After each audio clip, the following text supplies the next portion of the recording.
What if your plug position is down 30%, 40%, or even more? And the biggest mistake you're about to make is buying more simply because the stock looks cheap.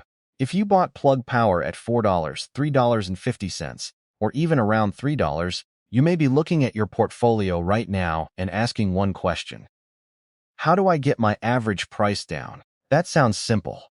But here's the problem. Lowering your average price can help your break-even level, but it can also increase your risk if the company continues to struggle. So today, we're going to look at the smarter way to think about averaging down in Plug Power, or PLUG. And we're not going to blindly assume that every dip is a buying opportunity. We're going to look at the math, the business, the catalysts, the risks, and most importantly, the question that every investor should ask before putting another dollar into a losing position. Is the company actually getting stronger? Because that's where smart money thinking begins. Let's start with the math. Imagine you own 100 shares of Plug at an average price of $4. That means your original position is worth $400 at cost. Now imagine the stock falls to $2. At that point, your position is down significantly, and many investors make an emotional decision. They either panic and sell everything, or they immediately buy more. But there's a third option: stop. Do the math first. If you bought another 100 shares at $2, your total investment would become $600, while your total share count would become 200.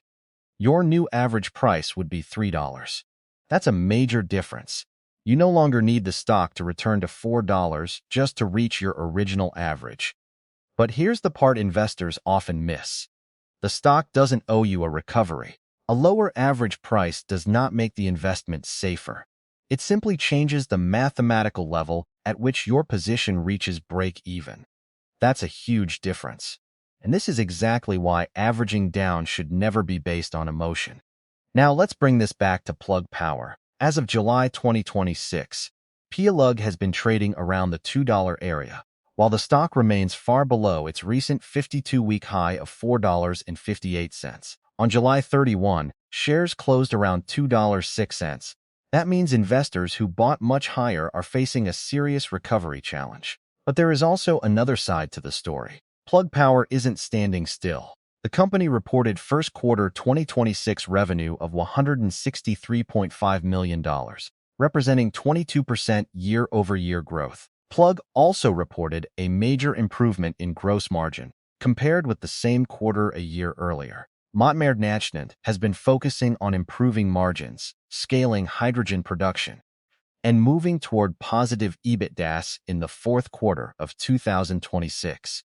And that matters, because if you're considering adding to a losing position, you don't just want a lower stock price. You want evidence that the underlying business may be moving in the right direction. That's the difference between averaging down and simply throwing more money at a falling stock. There are also some interesting developments on the project side.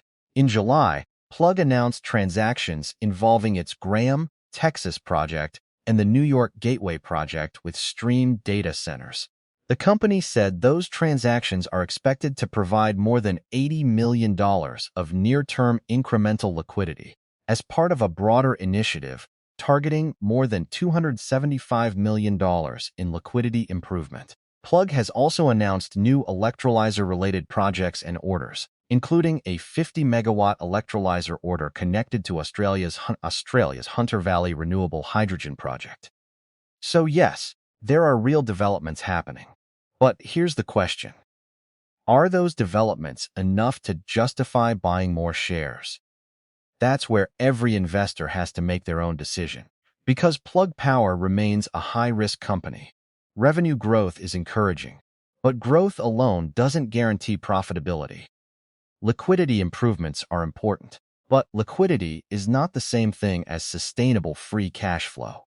And hydrogen may have enormous long-term potential, but the market still has to prove that hydrogen projects can generate attractive economics at scale. This is why I would never approach PLUG with the mindset of, it's down 50%, so it must be cheap. That's not analysis, that's anchoring.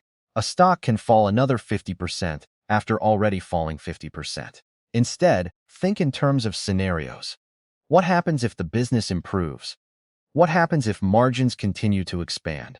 What happens if hydrogen demand accelerates? And just as importantly, what happens if those expectations don't materialize? This is where position sizing becomes extremely important. If you're already heavily invested in one stock, adding more can increase concentration risk. And if you don't have additional capital available, averaging down can leave you with no flexibility if the stock falls again. That's why some investors prefer to think in stages rather than making one large decision. For example, instead of assuming that today's price is the bottom, they may wait for additional evidence from earnings, margins, cash flow, project execution, or other business developments. The goal isn't to predict the exact bottom. The goal is to make a decision based on improving evidence. And there's another psychological trap here. It's called the break-even obsession.